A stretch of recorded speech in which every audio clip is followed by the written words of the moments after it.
the Florida Writer Podcast, a discussion about writing and other things. Hello, and welcome to another edition of the Florida Writer Podcast with your host, Alison Nissen. And today I am lucky enough to be with Shannon Work. Shannon, could you give us a 60-second elevator pitch about who you are and what you write? Sure. My name is Shannon Work. I developed real estate for 20 plus years before I decided to follow my dream of writing a novel. And so several years ago, I retired, and now I write a mystery series set in the Rocky Mountains. Well, the Rocky Mountains, how did you decide the Rockies? We live half the year in Houston, Texas, and we spend half of our time in Telluride, Colorado. And so when I decided a few years ago to write a mystery series, I thought, well, where am I going to put this? And it didn't take long to decide between. I thought, well, I know Texas and I know Colorado, but the mountains lend themselves so well to mysteries. There's all sorts of things that can go on, all the dark corners and the shadows and stuff in the mountains. So it's been a really fun place to set a mystery series. I like the idea of dark corners and shadows. Yes. Writing a mystery, do you have the outcome worked out in your head when you begin? I do. I am an outliner, and that I usually come up, well, the three that I've written have come up with a crime first. So I know what happens, by who and to whom. And then the rest is filling in the rest of the story, populating the story with other suspects and figuring out the setting where I want to be in the Rocky Mountains. I've done a book in Aspen, one in Vail, and the one that I am finishing up now is in Telluride. So I kind of fill in, start with the crime and then fill in the rest. Let's talk about character motivation and character development. So you know the ending, you know who does it, you know who gets it. What about motivation is unique to your process? That's interesting. I try to make each of them different. So the three books that I've written, the character motivation is different. I don't want it to be the same thing. So I do try to vary. I have one running character in the books, the detective in the series, which interestingly, with the first book, I didn't know it was going to be a series. And then everything I read about writing pointed me in that direction. So I went back and before I finished the book and beefed him up. But it's been fun to populate different characters in the different locations. And you try to give each of the suspects a different motivation why they are the ones that could have done it. And but you do try to vary it. So I've got it's different in each of the three books. And are you sure that you have enough red herrings in there? Is there a specific way you go back and review?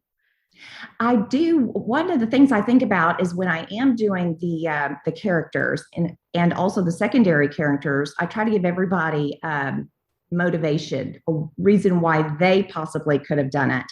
And so you put little hints in the book.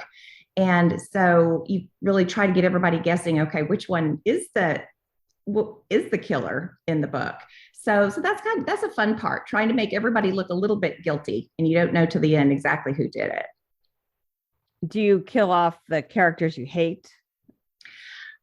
Okay, one convention that I have broken in mystery genre, I had read that you're supposed to have your victim is somebody who the readers won't care about. Well, my victims have all been nice people, but this third book, I was kind of inspired and by somebody in particular. And I thought, well, I'm going to make this a little bit different. So she's a very complex victim in this one. So there's some things to like about her and some things not to like about her. So that's been an interesting and kind of a fun twist on things to do too in the book. So just keep everything different and fresh in each of them. Is it easier to kill off a victim that's complex, not necessarily likable, than it is to kill off a likable character? Yes, because the one that is unlikable is actually dead in the prologue, like right at the beginning of the book. You'll find out. So yeah, it's different. This whole process has been a learning curve for me. I have always wanted to write a novel and tried a couple times over the last 20 years while I was developing real estate and never could kind of get into the groove and get one finished. And so when I finally started a couple years ago with my first novel, I did a lot of research and figured out what genre I wanted to write in, and learned a lot about some of the, the characteristics that readers are expecting to find. And it's just been a really big, everything has been a learning curve. The whole publishing process, the, marketing the books afterwards. So, and I feel like I'm still in that learning curve. So I'm still trying to figure out what I'm doing. So it's kind of a learn as you go, but it's been a lot of fun. You've gone the self-publishing route, is that correct? Yes. So what has that experience been like? That's very exciting. It's a lot of fun. When I started writing the first book, I wasn't sure exactly what I was going to do with it, but it didn't take long in researching the publishing industry and what's been going on with it and the dynamics of self-publishing now to make up my mind, make the decision to go the self-publishing route. I was just too old and impatient to try the traditional route. I didn't want to, finally, having finished written a novel, spend, a couple of years trying to find an agent, and then a couple of years the agent trying to find a publisher to purchase it. So there are so many people that have had so much success in self-publishing that I am going to get 3 books out before I would have, even if I would have been successful finding an agent and a publisher, I'll get 3 books out self-publishing faster than I would have the first just one. So that was an easy decision. What have you done to market your books? Read a lot, researched a lot on how to do it. So some Facebook ads, some Amazon ads, and just trying to target people that I know or who I think might like the type of book I read. I write very similar to Mary Higgins Clark. She was my author hero for many, many years. And so when I decided to write a mystery, I read dozens and dozens of her books and reread dozens and dozens to figure out kind of what she did. So what I do now is I try to find the readers who liked her work or work authors now similar that write similar to her work, and market to those people in particular, not to somebody who is looking for a spy thriller, but somebody who's looking for a traditional mystery, who maybe read Mary Higgins Clark in the past and Agatha Christie and maybe Janet Ivanovich and some newer ones today, maybe Lisa Jewell or Ruth Ware. Those kind of readers, I think, are the ones that are enjoying my books. That is fantastic. And you had a lot of success doing this, haven't you? Yes, surprisingly so. I was very surprised. But there is an audience out there, I think, for what I'm writing. The challenge is just finding them and letting them know the books are available. Do you spend hours a day? Do you spend just 1 hour a day? Do you have a habit that you follow? For the marketing or writing or both? Well, how about both? Well, no, I'm pretty much all over the board, but I do like to write every day when I can. Of course, life gets in the way and that doesn't always happen, but I usually end up writing probably 5 or 6 days a week.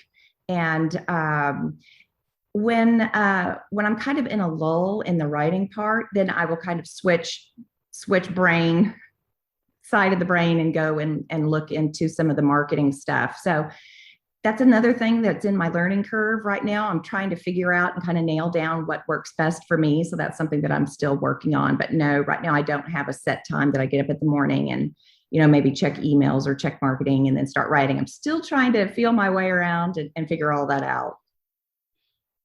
Your books are set in the Rockies. And as you mentioned before, there's the shadows and the dark corners. Mm-hmm. Do you treat the setting as a character? I do. And mine are actually in the Rockies, but they're in the resorts in the Rockies. My first book is set in Aspen. So it's not like I'm out in the forest, with monsters coming out from between the trees. I'm using the characters. I try to think when I wrote my first book in Aspen, what type of local people are there? Like what types of characters would populate this story? So there's a cross section of socioeconomic statuses and everything else. And that's been fun. So it's actually in the Rockies, but you are in the resorts. The second book is set in Vail, and and Denver. Some of it is set in the Denver area. And same thing. I try to think about, okay, what kind of characters are in these places, because I've spent a lot of time there, and populate the stories with the people that are kind of representative of that area. And then now my third book is set in Telluride, and the murder does kind of happen out into more of the rural forest area, but it's still populated with Telluride people and places and things like that too. So, but that's been a lot of fun to put in places that I know and have been to and are familiar with. And hopefully some of the readers have been too. And I've gotten some messages from some that have, and that's always a lot of fun. I think that's great. Shannon Work, how could people get in touch with you? My website is shannonwork.com, and I'm on Facebook and Instagram. So anywhere, and I love to hear from my readers. Well, are you ready to switch to our rapid fire questions? I don't know. Let's see. I'm going to keep my fingers crossed. Describe your first car. Oh, it was a hideous Pontiac Grand Am that was just a tank. It did have a 350 engine in it that I loved, though, so I could get wherever I wanted to go really fast. Very good. How about, what is the next vacation you plan? The next one's going to be back to Colorado. We're in Houston right now, which is good because it's in the 20s in Telluride right now. But we'll be back. We'll be back in Telluride in December for Christmas and some skiing. Well, I just got back from Denver myself, and the first day we were there was no snow on the mountains. The second day we were there, we could see snow on the mountains. So, and it's gorgeous. The leaves are changing quickly. That's right. Yes, it's beautiful. Third question. What is one thing that you've accomplished on your bucket list that everyone should do?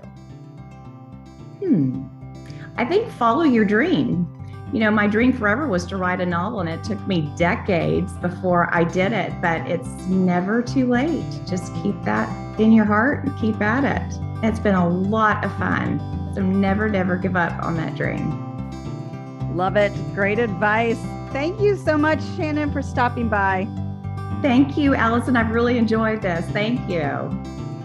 You all have been listening to another episode of the Florida Writer Podcast with your host, Alison Nissen. Alison out. Boom. We're all done. Yay. Okay. How was it? Horrible? No, it was great. It was great. Okay. Good. Shannon Work grew up in Del Rio, Texas. She graduated from Texas A&amp University, earning an undergraduate degree in journalism and a master's degree in land, economics, and real estate. Most of her working life has been spent developing real estate, earning a national Best in America Living Award for one of her developments. Shannon and her husband split their time between Houston, Texas, and Telluride, Colorado.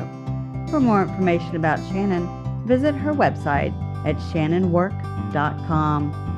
For more information about the Florida Writers Association, visit us at floridawriters.org. Until next time.